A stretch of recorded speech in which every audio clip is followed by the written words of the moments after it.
The sound of shattering glass cut through the air like thunder. A child's scream echoed across the courtyard of Briarwood Elementary School in Boston. Children ran in panic. Teachers shouted names. But in the midst of the chaos, a determined blonde figure pushed through the crowd like an arrow. "Out of the way!" Helena shouted. She didn't think. She only saw the car, a black SUV out of control, jump the curb and crash into the side fence of the yard. A girl was there, alone, frozen. Helena dove, literally. She grabbed the child seconds before the final impact, rolled with her on the ground covered in shards, shielding her with her own body. For a few seconds, the world went silent. The girl was crying. Blood streamed from a cut on her forehead. She trembled, clinging to Helena's neck. "It's okay. You're with me now. You're safe," Helena murmured, even though her own arm burned from the glass. When the adults finally arrived, they found the scene. Helena on her knees, her arm bleeding, holding the little girl with the care of someone protecting what matters most in the world. The girl's name was Clara Westbrook, 6 years old, only child, and daughter of Ethan Westbrook, CEO of Westbrook Dynamics, one of the country's largest tech companies. Ethan wasn't there. As always, he was tied up in meetings, between flights and calls. When the phone call came, he froze. "Your daughter had an accident at school. She's okay but was taken to the infirmary." He didn't hear anything else. He dropped everything and went. At the school's infirmary, Helena was still there, sitting beside the bed where Clara lay with a bandage on her forehead. The doctor said she was fine, just a scare and a small cut. Helena hadn't left because Clara was still holding her hand tightly. "Are you going to leave?" the little girl asked, eyes brimming with tears. "Only after you smile," Helena replied, gently stroking the girl's hair. It was something instinctive. A mother recognizes another mother. Even when the child isn't hers, the protection comes. The instinct to care, to be there, to make the world seem a little less scary for a few more minutes. And then, without warning, the door burst open. Ethan entered, breathless, suit disheveled, intense eyes scanning the room until they found his daughter. "Clara!" She let go of Helena's hand and ran to him. He hugged her with restrained desperation, covering her face in kisses. "You're okay. My God. You're okay."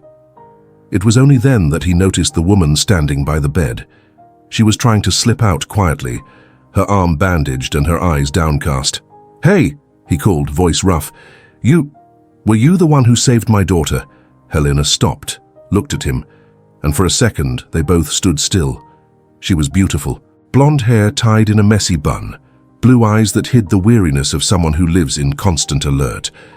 There was something vulnerable, but strong. A beauty that came from within, even with a pale face and a drop of blood on her cheek. He seemed frozen, dark-haired, striking features, an expression that tried to be stern but couldn't hide the relief. He was a man used to controlling everything, except his own heart at that moment. But she looked away. "I just did what anyone would do. Not everyone would have done what you did. Not even I would have." She hesitated, uncomfortable. "Can I go now? My kids are waiting for me at home." And she left before he could ask more. Left no name, no contact. That night, Ethan couldn't sleep. Clara breathed peacefully beside him, her hair spread on the pillow, the bandage barely visible. His daughter was fine, safe, but he was not. The room was steeped in silence, but inside him there was a constant noise. Something that wouldn't go quiet. The image of that woman kept returning, not as a typical memory, but as a presence that insisted on staying. He replayed the moment.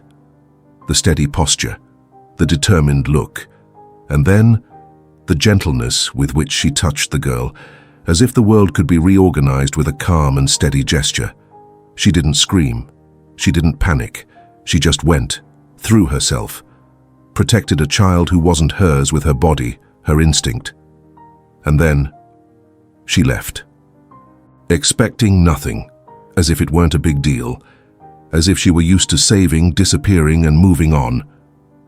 "My kids are waiting."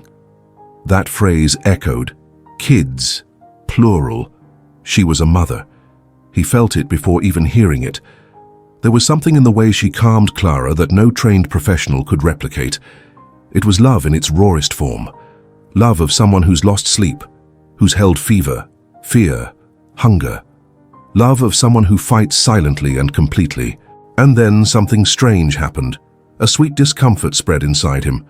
A knot, a good ache, as if a dormant space had stirred. He tried to rationalize. Maybe it was just adrenaline, relief. But it wasn't. It was something else. It was her. And deep down he knew it wasn't just gratitude.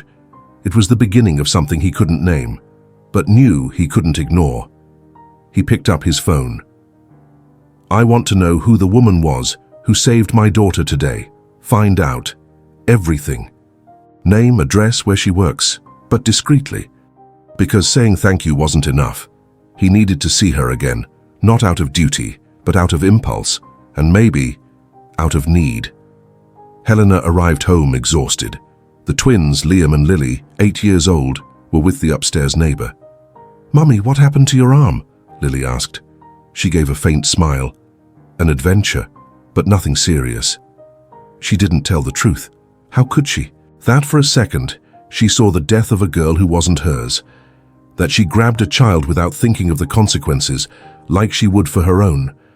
She just wanted to bathe, eat, and breathe. She told the story like describing a cartoon. No heroes, just someone who happened to be in the right place at the right time. But that night, lying on the mattress she shared with her children, Helena felt the weight of the world on her shoulders. She thought about how fragile that little girl was, and also about how her father hugged her, like he had realized too late what really mattered. Helena knew that fear, of not being there, of losing, of not being enough. That's why she fought so hard, why she didn't let anyone in. Life had taught her that promises were easy, but presence, care, that was rare. What she didn't know was that that moment, that impulsive dive into chaos, had changed the course of more than one life. The report arrived around noon, a simple folder. Name, occupation, brief history, Helena Carter, widow, mother of 2, custodian at 3 public schools. No close relatives, no luxuries, nothing that jumped off the page, at least not to someone used to biographies filled with titles. But Ethan wasn't reading with his usual eyes. He ran his fingers over the paper slowly, as if touching the information would somehow bring him closer to her. When he reached the attached photo, he stopped. The image was simple, a record from the school's identification file, but even there, between a white background and harsh lighting, she seemed to have something that shone through. The eyes. That was it.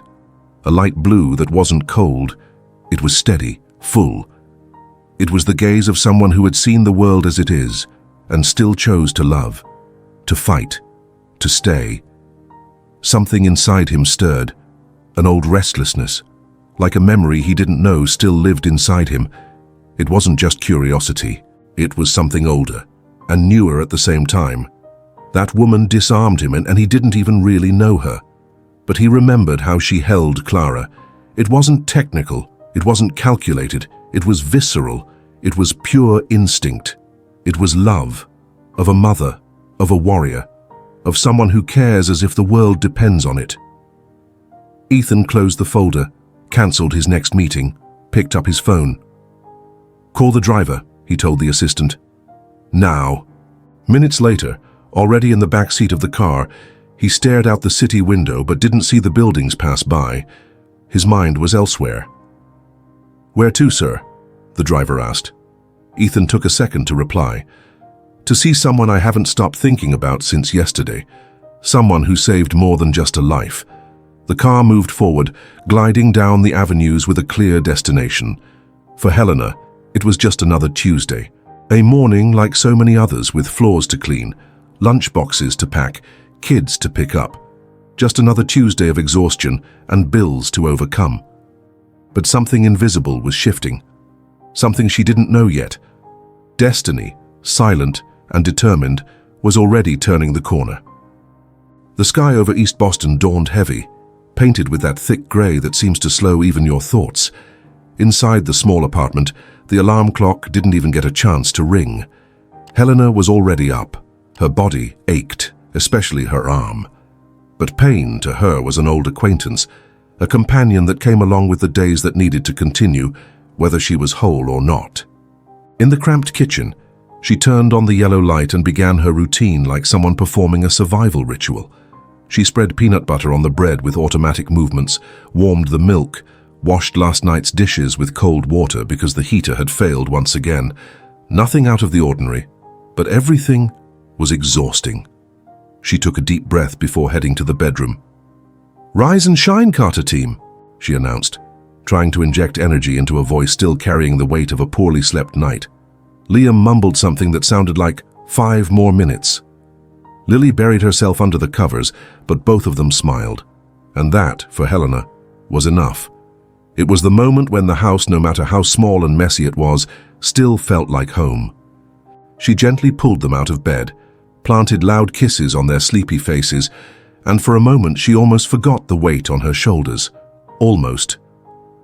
"Mommy, your face looks weird," Lily said, between a yawn and a curious glance. Helena caught a glimpse of herself in the foggy window, hair tied back in a rush, deep dark circles, an expression trying to look alive. "It's the face of someone who slept too little and still has to clean 3 floors of school today," she replied, winking at her daughter like someone turning exhaustion into a joke. Lily laughed, and in that laughter, Helena found a spark. Because being a mother, she knew, was this, walking the line between exhaustion and miracle. It was getting up even when your body begged for rest. It was smiling while the world screamed. It was resisting, and still, loving with everything that was left. At 9:20 a.m., the intercom at Lincoln Primary School broke the routine with Mrs. Martha's dragging voice. "Helena Carter, please come to the front desk. You have a visitor." Helena froze with a cleaning glove still on her hand. A visitor? In the middle of her shift? Her heart gave a sharp thump. The last time someone showed up unannounced, her life had been turned upside down.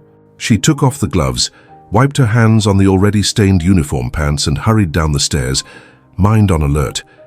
Her uniform clung lightly to her skin, hair tied up any old way. Nothing about her was prepared to be seen. And then she turned the corner. She stopped. He was there, Ethan Westbrook. Grey suit, executive posture, firm presence. But there was something disheveled in his eyes.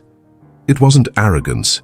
It was hesitation, as if he didn't quite know what to do with his body in that small, simple space, so different from the glass and marble halls he was used to.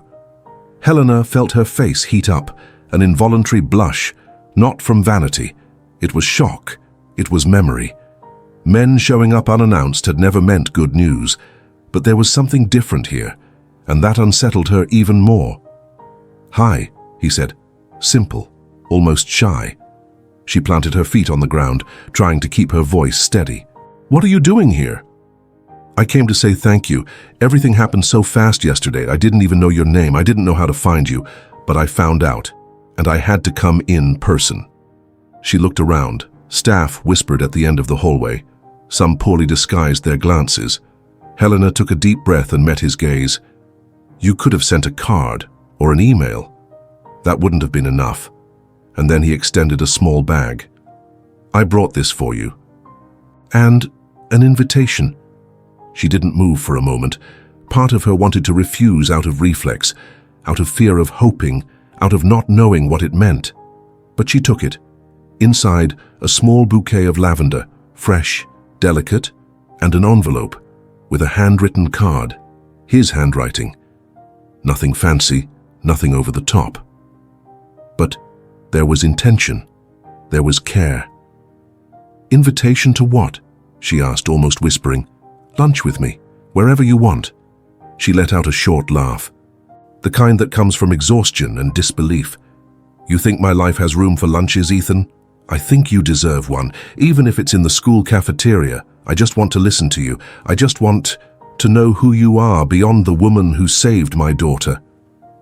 Helena took a deep breath. His way wasn't arrogant, it was awkward, like someone doing something new, like someone used to giving orders, but in that moment, just wanted to be accepted. She looked at him, with the eyes of a woman who's seen the worst of intentions, but also with the eyes of someone who can recognize when something is genuine. "You're used to people saying yes to everything, aren't you?" He smiled without irony. "Not as much as you'd think." His eyes didn't look away. They didn't waver. Tired, yes, but honest. And that was more disarming than any act of kindness. Helena looked down, took a breath, and replied firmly, "I get off at 5. If you still want to talk, meet me on the sidewalk. 5 minutes, no flowers, no drama." And she turned her back before her heart could speak louder than her reason, because part of her wanted to run away, but another part was already staying. At 5:02 p.m., Helena pushed open the school door and stepped onto the sidewalk with slow steps. Her backpack hung on her shoulders, the uniform wrinkled in the usual spots, and her hair loose, swaying in the light evening breeze. Her body begged for rest, but her heart, it was elsewhere. She felt as if she were about to cross an invisible border, the kind of line that, once crossed, changes the course of everything. And then she saw him, leaning against a black car, shirt sleeves rolled up, coffee cup in hand. Firm posture, but not imposing. Ethan. He wasn't doing anything special, just waiting. But even so, it was as if the world slowed down around him, and she hated to admit, but part of her wanted to be waited for. "Thought you weren't coming," he said, no irony, just presence. She stopped in front of him, her skin still hot from the long day, her head full of fears she didn't have the courage to name. "I almost didn't," she replied. And it was true, she had rehearsed fleeing, saying she was busy, that it wasn't a good idea. But there she was, standing in front of him like someone recognizing a place she'd never been before. They were silent for a few seconds, and in the middle of the noisy city, traffic, voices, and honking, that silence was an unexpected relief. Strange and comfortable. "How's Clara?" she asked, trying to ease the tension she didn't know the source of. "Good," telling everyone she has a soap-scented superhero. She laughed like someone who didn't expect to smile that day, like someone who didn't remember what real laughter felt like. And Ethan, he smiled too. But inside, something cracked, in the best way, because it had been too long since he saw lightness in someone, and even longer since he caused it. There was a pause, that kind where the world seems to wait for something to be said with more truth than courage. "You know, Ethan," Helena said, raising her eyes to him with raw sincerity, "I'm not a pretty story. I'm a widow. I work 3 jobs. I have 2 kids who only have me. I live on the edge between just enough for today and what about tomorrow. The last thing I need is someone trying to save me." That was the defense she knew, the armor she wore, because when life has broken you once, you learn to protect yourself from things that shine too brightly. Ethan listened without rushing. No rush, because he knew that place, the place of loss, of the emptiness hidden in automatic answers. "I'm not easy either," he said, voice low but firm. "I lost my wife 4 years ago. Thought work and money would protect me from the silence. They didn't. I live in a house too big with rooms where the echo is louder than the voice. I don't want to save anyone either, Helena. I just want to find someone who reminds me what it feels like to be alive." She looked at him, fully, not the CEO, not the man in the news, but the man standing on the sidewalk with eyes carrying a kind of loneliness she recognized. She took a deep breath, because that was it. 2 broken worlds looking at each other without rush, and for a moment, it felt possible. "Can I drive you home?" he asked, as if offering more than just a ride. Helena hesitated, not from doubt, but because the heart sometimes needs time to accept what the body already knows. "Meet me tomorrow, same time. If I still think you deserve it, maybe I'll take the ride." She turned before she could falter, before the fear of things going right made her run, and kept walking with the firm steps of someone who wants to turn back and still needs to go.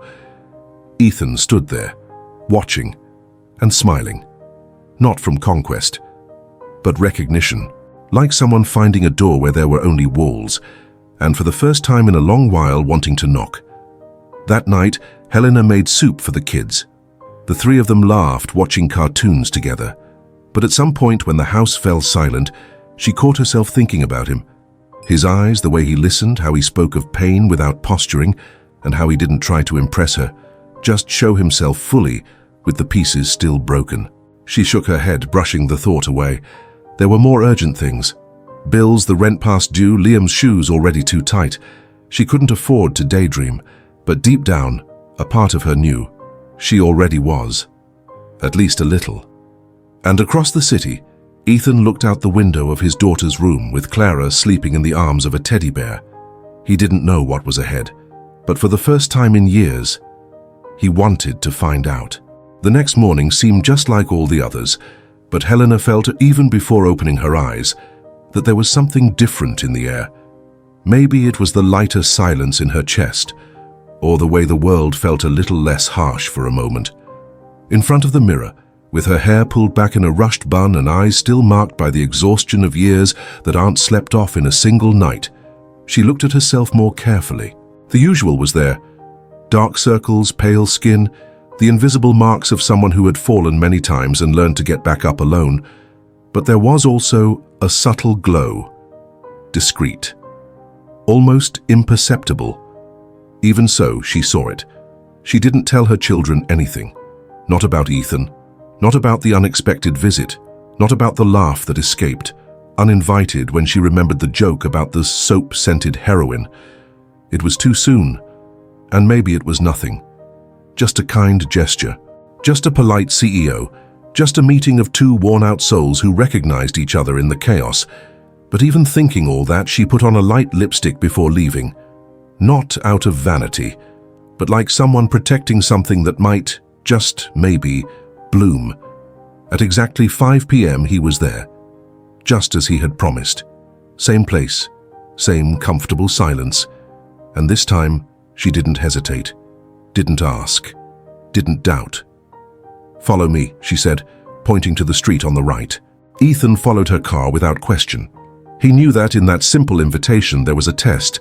Following her meant accepting to enter her world, without trying to change anything. They arrived at East End in an old 3-story building, the paint faded and laundry lines improvised in the windows. They climbed in silence. Before even entering, 2 hurricanes in child form came running at her. "Mom!" Liam and Lily shouted, as if she had returned from a long trip. Ethan smiled, surprised by the energy that filled the narrow hallway. They were beautiful, so full of life, and so clearly shaped by love. Liam paused when he noticed the visitor. Lily, more reserved, hid behind her mother. "This is the man who came to thank me," Helena said, kneeling. "His name is Ethan, and these 2 here are my whole life." "Hi," Ethan said, crouching to their level, unhurried. "Liam, right? And you must be Lily. How do you know my name?" Lily asked, with that suspicion typical of children who have learned early to measure adults' intentions. "Because your mom talks about you like you're heroes, and I believe her." Liam smiled first. Lily took longer, but her eyes lit up. And there, Ethan was accepted. The apartment was small, but there was a peace in that space he hadn't felt in a long time. It was a mess, organized by love. Drawings stuck crookedly on the fridge with magnets. A star-shaped lamp lighting a corner full of colorful socks. A couch with more history than padding. And everything, absolutely everything, seemed to carry a part of her.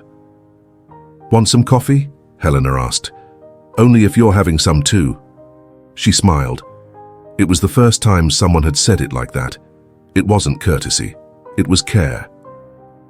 While the coffee brewed, he listened to the siblings chatting, teasing, telling stories between sips of milk and exaggerated laughter. And he observed, not just the children.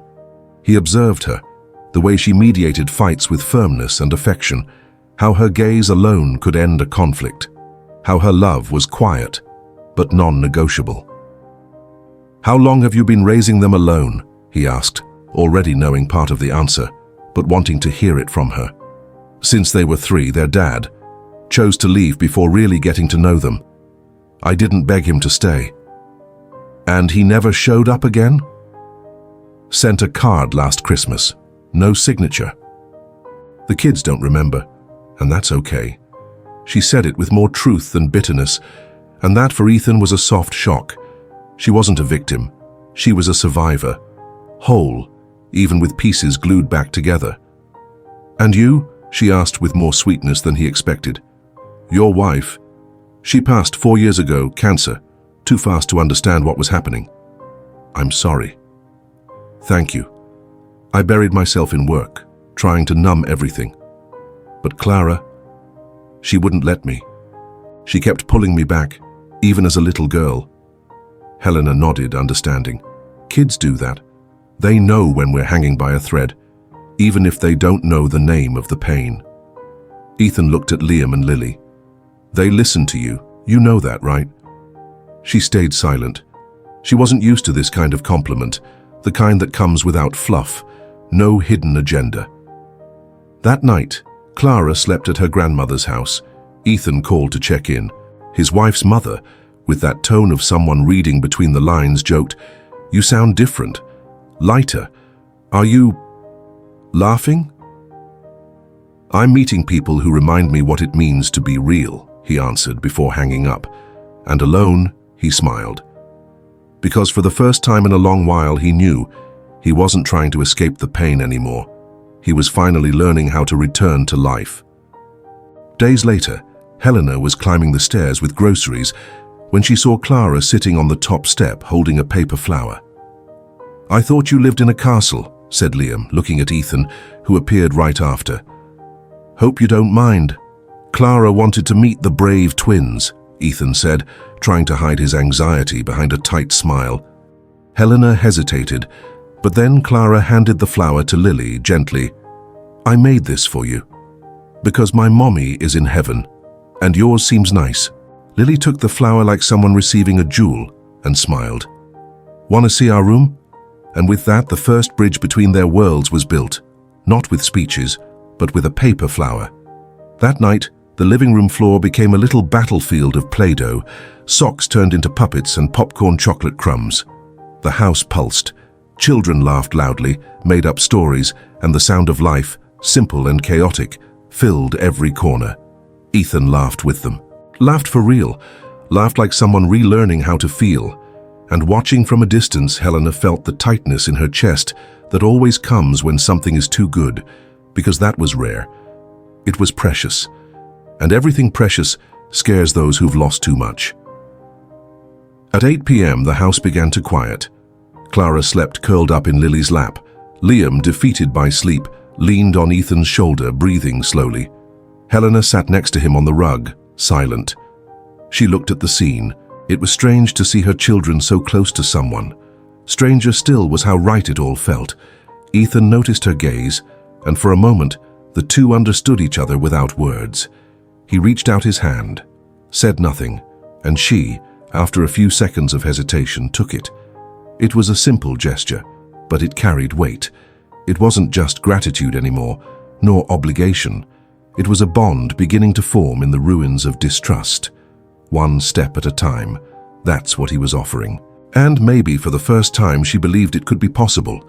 There, between scattered toys and the low glow of the living room, two worlds marked by pain found a corner of peace. And even with fear still present, something inside her, and inside him, quietly whispered, "Stay." The weekend arrived like a quiet relief. For the first time in a long while, Helena didn't wake startled by the sound of the alarm clock. Her body woke slowly, and through the bedroom window, morning light entered gently, filtering through thin curtains and tinting everything in a calm golden hue. From the living room came the twins' laughter, giggles interrupted by made-up phrases, toys falling, some silly argument. It was the kind of sound only a happy everyday life can produce, one where peace doesn't shout, it simply stays. Helena lay there for a few seconds, listening. But inside her, something stirred. It was subtle, almost imperceptible. A good kind of discomfort. That restlessness that appears when the heart, after spending too long in survival mode, begins to rehearse the desire to stay. Since the last visit, Ethan and Clara had come by more often. Always with flimsy excuses, a forgotten backpack, cookies that Clara wanted to share, or just a vague reason that they were nearby? Helena pretended to believe it, and part of her really wanted to believe it. Because hiding behind doubt was easy. Admitting she was enjoying it, that was hard. On Saturday morning, the phone rang. She answered on speaker while picking socks off the floor and organizing coffee mugs. On the other end, Ethan's voice sounded lighter than usual, as if he too was somehow different. He said Clara wanted to see the twins, that they'd made too many pancakes, that it would just be a calm day. No rush, no pressure. She smiled, that restrained smile, the kind that tries not to give too much away. But her kids, tuned into every word, were already peeking down the hallway with eyes sparkling with expectation. She didn't even try to resist. She just said they needed half an hour. And in that simple agreement, a choice was made, not with words, but with the gentleness of someone who, little by little, leaves the door slightly ajar. Ethan's house looked the same, but something had changed. The old silence, which once echoed emptily among perfect walls, had been replaced by small voices, loud laughter, and the joyful sound of bare feet running across a floor far too expensive for such chaos. Clara ran as soon as she saw the twins. She jumped into Lily's arms, pulled Liam by the hand, and within seconds the three of them were in the middle of the living room, building castles out of cushions, stacking toys, and toppling any sense of formality the room tried to impose. Helena entered slowly. Her heart came with her, but her feet still tested the ground. She looked at everything with the caution of someone who has walked into places too beautiful not to feel out of place. But there, something made her stay. The house was still immaculate. Straight lines, expensive furniture, neutral tones, everything was still there. But now there were traces of life. A child's drawing stuck crookedly with tape on the display cabinet glass. A pillow on the floor stained with dried juice deliberately ignored. A small shoe, worn-out sole, left near the sofa as if no one was in a hurry to pick it up. It was subtle, but to her, it said everything.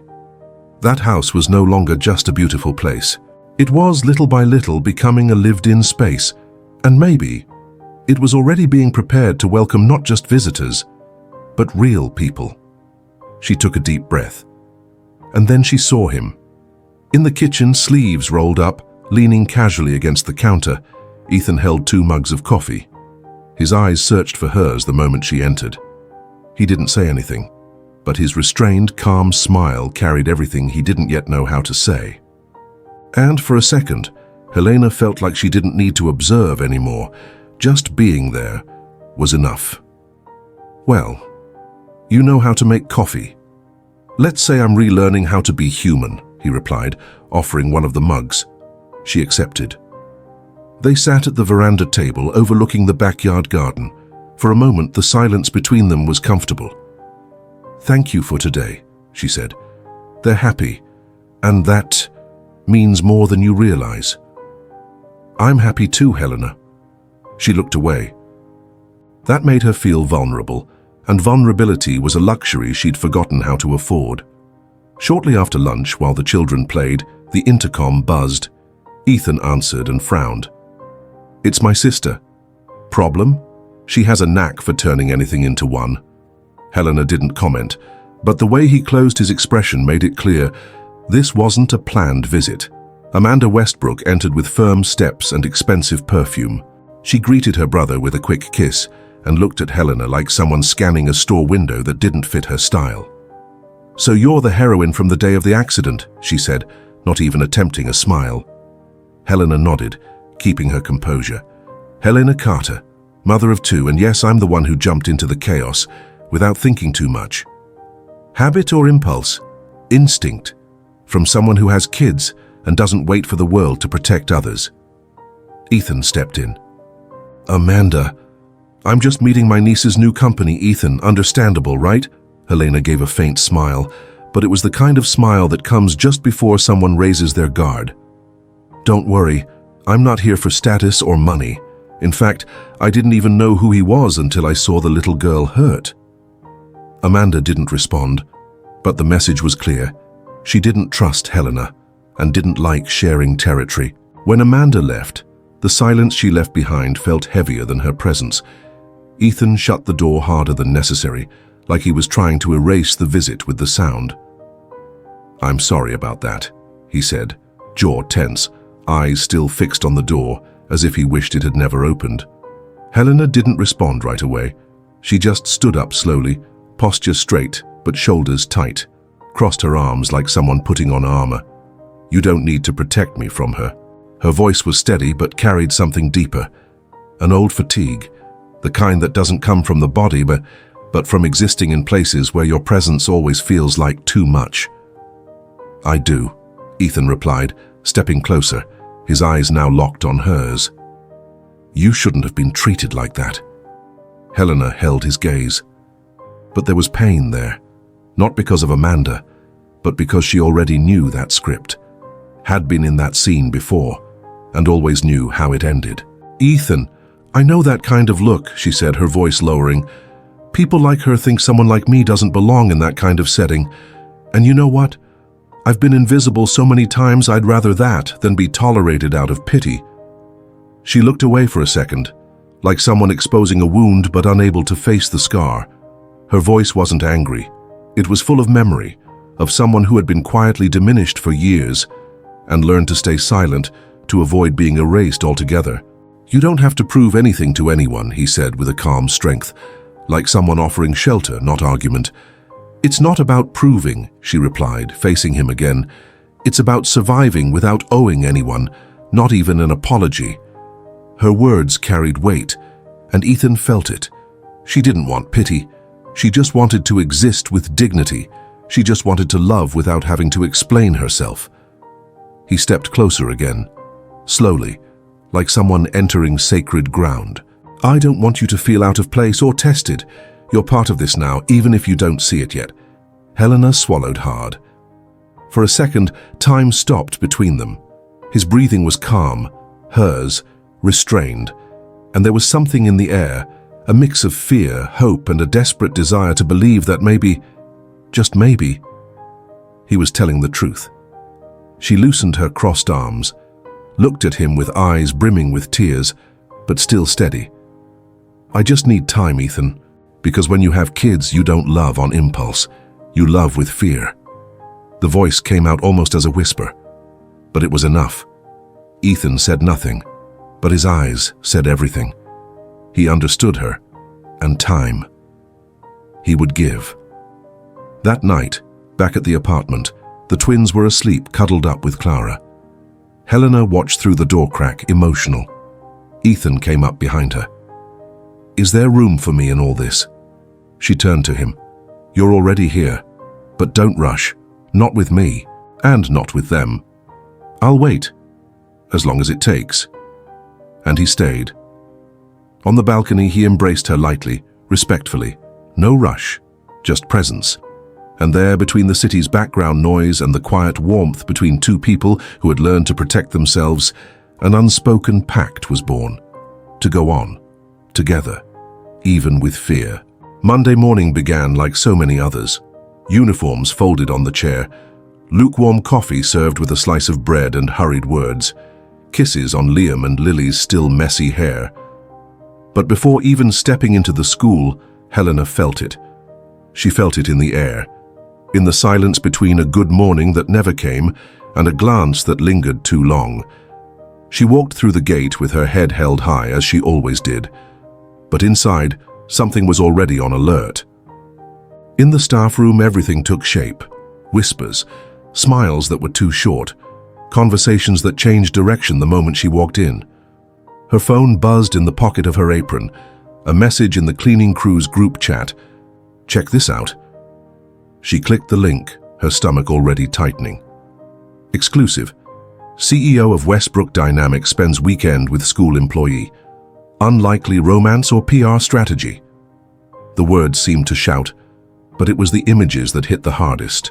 One of her and Ethan at the school gate. Another blurry of the children running in his backyard. No compromising photos, no phrase that could be openly accused of slander, but the subtext, cruel. As if she were an opportunist, as if she had planned it all, as if she were taking advantage of someone, as if she had crossed an invisible line between her place and the world where she clearly wasn't welcome. The blood seemed to drain from her body. Her stomach twisted in dry nausea. And then came the comment. "Famous now, huh?" said a teacher walking past with a crooked little smile, sarcasm mixed with something more bitter. Judgment, maybe, or just someone else's pleasure in someone else's fall. Helena didn't respond, just nodded. She continued her shift with steady hands, but inside something was cracking. Once again, she was the target. But what hurt the most was thinking of her children. Lily, so sensitive, so attuned to every micro-expression on her mother's face. Liam, with that strong sense of justice, still too young to understand what the world does to those who try too hard to be honest. They didn't deserve this. Not the whispers, not the looks, and certainly not the weight forming in the air, the kind she knew well. The same one she felt years ago when she was left alone with 2 babies in her arms and a world ready to point fingers. She thought about what would happen if the children heard the same insinuations she had just read. If someone repeated with disdain that their mother was climbing the ladder in the dirtiest way possible, she thought of their eyes, the way they trusted her blindly. And that's what hurt most. It wasn't shame for herself. It was fear for them. Fear that the world would make them doubt who she was, her love, the integrity with which she built, piece by piece, that family now being exposed like some kind of spectacle. She spent the rest of the morning in silence, not because she didn't have words, but because she had learned through many falls that silence was still the last possible shield when the world had already made up its mind. And deep down, Helena knew. The judgment wasn't about the story with Ethan. It was about daring to exist where she was told she didn't belong, about loving, about being seen, and now she would have to decide whether to retreat to survive or continue, even knowing how much it costs to be a woman, a mother, and visible. Ethan saw the article while drinking coffee in his glass-walled office on the 20th floor of the company's headquarters. He read the headline twice, then the comments. She just wanted to trap him with a baby. Smart, saved the daughter and got the dad. Romance with the janitor? What a cheap movie cliché. His stomach turned. Who leaked this? He asked the communications team, his voice lower than usual, but heavy enough that no one dared ignore it. We're still trying to find out. Could have been someone from the school or a neighbor. The post is gaining traction. Take it down, negotiate with the site. Ethan, that might draw even more attention. He dropped the phone, grabbed his keys, and left without another word. Helena was home when the doorbell rang. She knew he'd come. But still, her heart raced. "You saw it?" she asked, opening the door. "I did," she nodded. "I told you this would happen." "And it doesn't change anything," he replied. "It changes everything, Ethan. People look at me differently, they judge me. You live in that world, I don't." He stepped closer. "Then let me fix it." "Fix it how? By saying it was nothing? That I was just a staff member who mistook your kindness? Hide me like a mistake?" "I would never treat you like that, but that's how the world treats me." She was hurt, and not just for herself, but for her kids, because she knew what was coming. The looks in the schoolyard, the veiled jokes, the risk of isolation. She'd been through it once, survived. But now, there was more at stake. "I just wanted a simple life," she murmured, eyes on the floor. "A love that didn't need a shield." Ethan took one more step closer. "I never promised it would be easy, but I can promise one thing. You won't face this alone." She lifted her gaze, eyes filled with tears. "I don't know if I can afford this price, Ethan." "Then let me pay it." She shook her head, a bitter smile on her lips. "Love isn't a debt. If it is, I'd rather walk alone." That night, she asked for space. She needed to think, to breathe. Ethan respected it, but the emptiness that settled in was sharp, as if by giving her space, he was also drifting from something that finally made sense. The next morning, it was Clara's turn to feel the weight. At school, a classmate, repeating what she'd heard at home, threw out the line like a punch. "Your dad's dating the janitor." Gross. The teacher tried to contain it, but the damage was done. Clara cried, quietly, proudly, but hurt. When Ethan came to pick her up, she clung to his neck with the strength of someone unsure if she was still safe. "Daddy, people are mean." He didn't answer, just carried her in his arms, like he used to when she was too little to understand the world. But now she understood, and that tore him apart.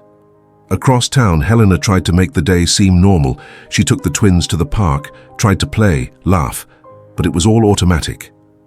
When Lily tripped and cried, and Liam ran to ask for help, Helena looked around.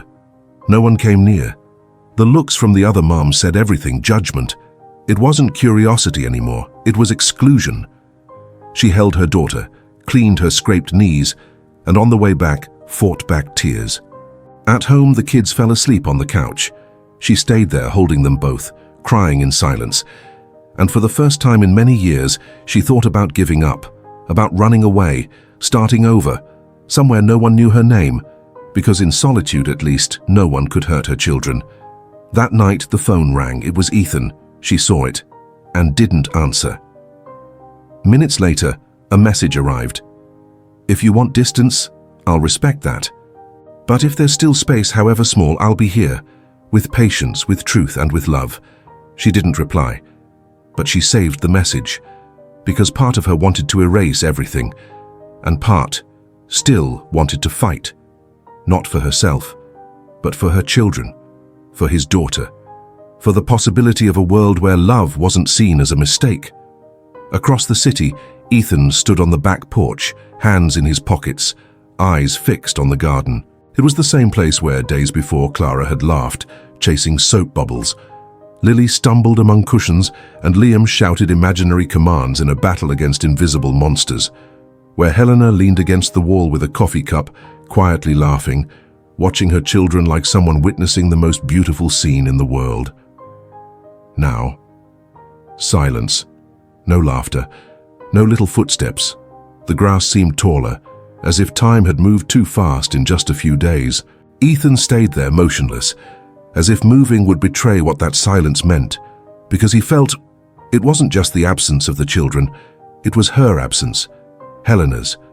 The soft sound of her voice, the gentle strength with which she held everything together, the gaze that saw through layers and named things he hadn't yet understood. He took a deep breath, but the air felt heavier. And in that solitude, something became clearer than ever. Everything he'd tried to protect all his life, image, reputation, safe distance, no longer mattered. Not when what truly mattered had walked away. He had spent the past few years trying to control every aspect of his own story. And now, for the first time, he only wanted to belong to one he didn't write alone. Love, he realized then, didn't need an audience, didn't require epic scenes, nor the world's approval. Real love, the kind worth the risk, is what holds on even when everything around it is falling apart, even when it comes with fear, even when it hurts before it heals. And in that moment, he knew. He no longer wanted to protect his image, didn't want to silence what he felt to keep up appearances, didn't want to hide behind calculated gestures. He wanted to protect her, the woman who jumped into chaos for a child that wasn't hers, the mother who chose to love with what was left, the silent strength he hadn't known he needed until he felt her absence. He stood there for a few more minutes watching the empty garden, but what he truly saw was the space she left, and the certainty that if he had to choose again, he would choose her, even afraid, even in silence, even if no one else understood. The silence between Helena and Ethan lasted 2 days. 2 days in which she shut herself off, trying to align thoughts that kept colliding with one another. Life went on, of course, coffee with milk, kids' uniforms, park, grocery store. But everything felt automatic, like she was watching her own life from the outside. And inside, a part of her wrestled between reason and desire. 2 days in which Ethan waited. No messages beyond the one he had already sent. No calls. But his heart clung to the hope that she at some point would return. He didn't know if it was the right thing to do. He just knew that any attempt to force a return would be unfair to her. Helena was the kind of woman who needed to choose to stay. And he was now the kind of man who had learned to wait for that choice. On the morning of the 3rd day, The sky finally cleared. A pale blue stretched over the modest neighborhood where Helena lived, like a silent invitation for change. She got up before the alarm as usual, but there was something different in the way she moved, something steady, decisive, as if, during the night, a part of her had stopped running. In the bathroom, she faced her own reflection. The dark circles were still there, marking the eyes of someone who lives in constant alert. Her hair in a messy bun, her shirt worn at the shoulder, but there was something new in her eyes. Not lightness, not yet. Clarity. She didn't know if she was ready to start over, but she knew she was no longer willing to live in hiding. "Mom, are we going to see Ethan today?" asked Liam, already dressed, leaning in the doorway, his big brown eyes too wise for his age. Helena turned slowly. He was just a child, but he had already learned to read her silences. Too early. "I don't know, my love." "Why do you ask?" Liam bit his lower lip, hesitating. "Because Clara cried at school, and I like playing with her, and I think Ethan likes us, likes you." Before Helena could answer, Lily jumped in without taking her eyes off her cereal. "And you like him, Mom? We saw it." Helena sat at the table, a sigh caught in her throat. The words didn't come easily. Children don't need proof or explanations, they just know. She simply smiled discreetly, but that smile carried everything her heart still couldn't say. That same morning, on the other side of the city, Ethan arrived early at the Westbrook Dynamics building. He didn't go straight into meetings, didn't check reports. He called the press team and asked them to set up a simple camera in the company studio. "I want to record a statement today." The team exchanged glances. One of the PR advisors spoke carefully. "Sir, this might not be the best time. It could escalate the issue. Or it could end it," Ethan replied, his tone unchanged. "Let's begin, no script, no editing." He sat, faced the lens with the calm of someone who knows exactly what needs to be said, but inside his hands were sweating, because this was new and real. He took a deep breath. When he started speaking, his voice was steady, but each word carried the weight of someone opening their heart in a public square. "In the last few days, my personal life has become a headline. And normally I wouldn't care, but when the headlines start hurting people I love, that's a problem." He paused. The camera captured the exact moment his eyes softened. "Helena Carter saved my daughter's life, but that wasn't all. She saved me in ways she doesn't even realize. She showed me what real courage is, the kind that doesn't need an audience, what real love looks like, what integrity means in a world where so many people just pretend." Another pause. He ran his hand along his leg, grounding himself. "I'm with her because I want to be, because I chose her, because after a long time I found someone who makes me want to be a better man. And if that shocks some people, maybe they've never known real love." Silence, then a brief nod. "Publish it." And he stood up. He knew there would be noise, but for the first time, he didn't care what people would say. All that mattered was what she would hear. And he wanted her to know, not with flowers or promises, but with action, that he stood with her, not in pictures, in life. Helena heard from the neighbor in 301. Donna Clarice, a talkative older lady who was always up to date with the building's goings-on, knocked on the door with her phone in hand and tears in her eyes. "Sweetheart, he posted a video. You have to see it. Everyone's talking. He defended you in a way that even I cried." Helena stopped folding the kids' clothes for a moment. Her heart raced, but her hands kept moving, the reflex of someone who's learned to use routine as a shield. She didn't ask anything else, just picked up her own phone and opened social media. There it was, the video. Posted on the company's official page, already with thousands of likes, comments multiplying, shares skyrocketing. She took a deep breath, sat on the edge of the bed, and hit play. The image appeared. Ethan facing the camera, wearing a simple shirt and looking straight ahead. No makeup, no cuts, no fancy background, just him. Real. His voice filled the room, soft but firm. Each word seemed carefully chosen, but spoken with honesty. It wasn't rehearsed, it was raw. As he spoke, Helena felt her chest tighten, but in a different way than usual. It wasn't pain, it was surprise.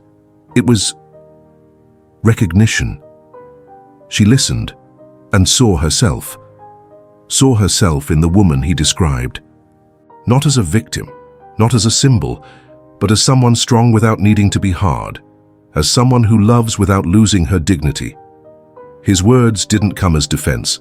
They came as a declaration, a clear gesture of, "I know who you are, and I won't let anyone erase you." And that he broke her inside, not from weakness, but because for the first time in a long time, she felt like she didn't have to explain herself. When the video ended, the room went quiet. The soft afternoon light came through the curtain slits, touching the objects around her with a gentleness that contrasted with the storm inside. And then she cried, but not like she had cried on other nights, not like when she lost her husband, not like when she realized she'd raised 2 kids alone, not like when she was judged by neighbors, schools, job interviews. These tears were new. She cried because something inside her had finally been seen. And not just seen, but spoken out loud. It was like a bridge had begun to form between her and him, not with flowers, not with pretty promises, but with steel, with concrete, with sincerity. She wiped her tears slowly, her eyes still burning, and for the first time she wasn't afraid of what might come next, because now she knew someone saw her fully, without needing explanations, without needing to shrink herself, without needing to apologize for existing. At the end of the day, Ethan showed up in front of her building. He didn't say anything, just waited. Helena came down. The kids were with the neighbor. She stopped in front of him. Her eyes were red, but her chin was lifted. "Why did you do that?" "Because I'm tired of hiding behind my reputation, and because you deserve to be seen for who you are, someone who changed my life. You exposed me even more. I exposed myself, to you, to the world, because you matter. Not because of an accident, but because I choose you." Helena crossed her arms, but her stance wasn't defensive anymore. It was restrained. "I'm scared. So am I. What if this goes wrong? Then we'll go wrong together." She laughed, for the first time in days, a laugh with the taste of courage. "You're insane. For the most incredible woman I've ever met." That night, Ethan had dinner with them, sitting on the living room floor, sharing pizza and listening to the twins talk about cartoons and planets. Clara lay on Helena's lap. Lily rested her head on Ethan's shoulder, and everything felt right. After the kids fell asleep, they stayed on the balcony. This time the silence was light. "What happens now?" she asked. "Now we live, one day at a time." Helena rested her head on his shoulder. "You're still sure?" "More and more." She looked at him, for the first time without fear. "Then stay." "I already have." And they stayed, there between the sound of crickets and the warmth of the night, without empty promises or grand gestures. Just 2 grown people who, despite the scars, decided not to run, not to flee, but to remain. It had been 2 weeks since the video, 14 days since Ethan had dropped his defenses and spoken for her and to her in front of the world. For Helena, they were days of quiet transition. Nothing had changed radically, but everything felt different. The looks still existed, of course, but now they came with a touch of caution. There was less open judgment, more hesitation. Some parents had started greeting her with brief, almost rehearsed smiles. Others still averted their eyes, clinging to old prejudices. But no one dared say out loud what once dripped cruelly from careless lips. Not after the video. Ethan's public stance had changed the way people saw her. But inside, the real change was subtler and harder. Because for the first time in a long while, she was allowing something to grow where there had only been self-protection. Maybe, just maybe, love wasn't necessarily a trap. But that didn't erase the fear. The fear came disguised as quiet questions. What if it ends suddenly? What if the kids get attached and then have to forget? What if she gets used to it and he gives up? That Saturday morning, Helena was ready before the children. She tried to hide her nerves by putting on lipstick twice, changed her earrings, tied and untied her hair 3 times. When Ethan arrived, everything seemed to slow down. He parked calmly and got out smiling, with that peaceful ease that was becoming too familiar. The kind of calm that unsettles the heart of someone who's always braced for the worst. They went to Charles River Park, one of the few places in the city where she felt small in a good way. There, the world seemed bigger than her fears. Liam carried a bucket full of toy cars and plastic shovels. Clara clutched a teddy bear so tightly it made you want to protect them both. And Lily, shy and sweet, held something in her hands with great care. It was a paper necklace, hearts hand-drawn, punched with a sewing needle and strung onto a blue yarn. She walked up to Ethan and, without saying much, offered the gift. "It's because now you're kind of like family," she said with a small smile, full of truth. Ethan knelt on the grass, took the necklace as if it were gold, and placed it around his neck with the solemnity Lily deserved. "It's the best gift I've ever received in my life," he said, voice tight with emotion. Helena watched from a distance, and her heart ached. But it wasn't the pain of loss. It was the new discomfort of beginning to want. Truly. And wanting, for someone who has lost so much, is always frightening. She looked at her children laughing, at Clara entwined with Liam as if they'd been siblings from birth, at Ethan accepting that childish gesture with the kind of respect many men don't give, even to wedding vows. It was too beautiful, and that's why it hurt. Because when you start to imagine something might last, you also start to fear the day it might end. But Helena stayed, with the wind on her face, with her hands tucked in her jacket pockets, with her heart stumbling between steps, because part of her still doubted, but another part of him had already started to stay. At the park, between laughter and sandwiches, Ethan came over as she sliced strawberries on a blanket. "Can I ask you a difficult question?" She looked up, suspicious. "Whenever someone says that, it means they're going to push me out of my comfort zone. What if I said I want to build something real with you?" Helena froze for a second, then laughed, nervously. "Like marriage?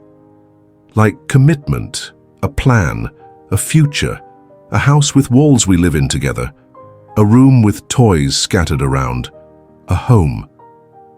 She looked at him, with affection, with fear. "Ethan, you say that like it's easy, like wanting is enough. It's not easy, but it is simple. I love you.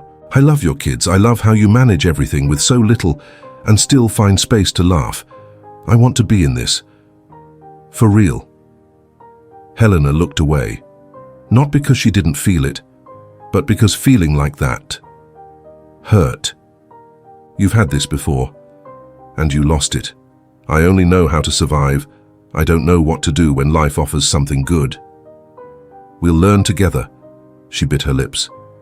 And there, in the middle of a park with kids running around and a man looking at her like he was witnessing a miracle, she said, "I need time, not to run away, but to believe it's safe to stay." Ethan nodded. "I'll give you the time, but I won't give up." That night at home, Helena lay in bed staring at the ceiling. The kids were asleep beside her, and her heart felt heavy. Not from sadness, but from too much happiness. There was something disorienting about being loved in a way that asked nothing in return. No pressure, no rush, no hidden contracts. She remembered Ethan's hand gently stroking Lily's hair, the way he listened to Liam tell a wild story about aliens. Clara's smile, light like she'd found family again. Everything was beautiful, but also terrifying, because if she lost this now, she wouldn't know how to start over. In the following days, she pulled back a little, not out of malice, but for protection. She took longer to reply to messages, cancelled 2 dinners, avoided coffees. Ethan noticed, but didn't push. Until one Thursday night, he showed up. Helena opened the door, surprised. "You came." "I came because if we're going to live this for real, we need to talk when it starts to hurt." She stepped aside, letting him in. "I'm not running from you. I'm running from everything this means," she said, sitting on the couch. because every time something good appeared in my life, it came with a price, and I'm scared. Scared of loving so much I lose myself if this ends." Ethan sat beside her. "The right kind of love doesn't shrink you, Helena. It expands you. And if it ends one day, it won't be because you gave your all. It'll be because its time came. But while it lasts, we'll make it count." She cried, silently, and for the first time, didn't feel weak because of it. He held her. No urgency. No promises. Just presence. "I don't want to save you," he whispered.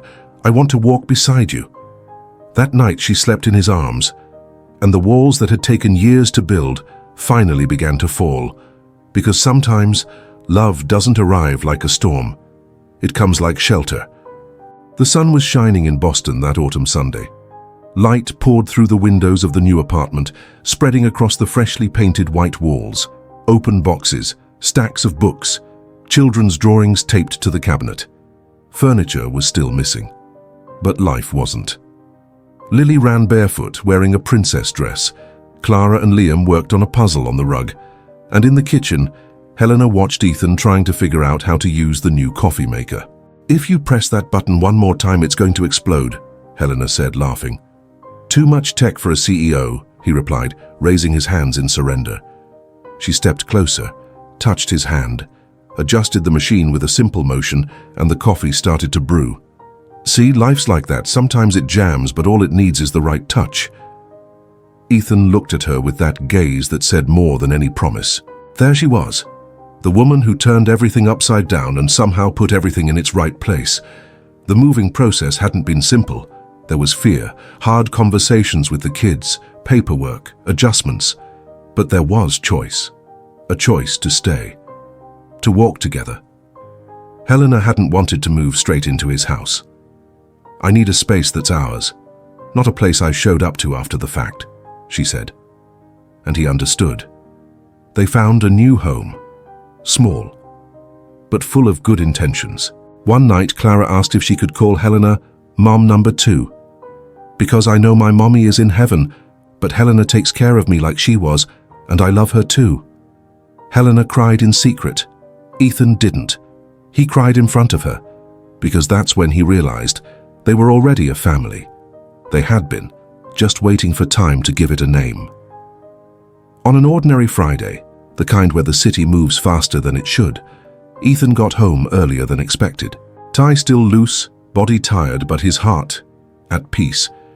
In the living room, Helena sat on the couch, a book open in her lap, bare feet resting on a pillow. Her face calm, her gaze absorbed, as if finally she'd learned how to exist without fear. He paused for a moment just to watch her, still amazed at how this woman, with the serene strength of someone who had survived so much, could bring peace to an entire home with her presence. "I managed to escape my last meeting," he said with a half-smile. "Think I behaved well enough to earn a kiss?" Helena closed the book, marking the page with her finger, and looked up with the lightness he had learned to love. "You get a kiss just for showing up," she replied, with a sweetness that still surprised him, even after everything. He sat beside her slowly, like someone approaching something sacred. For a few moments, they said nothing. Just sat there, breathing the same air. Co-conspirators of the time they had built together. "You know, there's still something I want to do," he said after a while. Marry you." Helena's eyes widened, not from doubt, but surprise, as if she never expected to hear that outside of a fairy tale. "Marry?" "Officially, on paper, with vows, flowers, chaos, the kids running around, but only if you want it." She fell silent, not from fear, but because everything inside her needed to absorb the moment. She thought of who she was when it all began, the widow cleaning schools in silence, the mother who hid her crying so her children wouldn't worry, the woman who didn't even trust her own happiness. Now, here she was, desired, respected, loved, by a man who didn't try to save her, just walked beside her.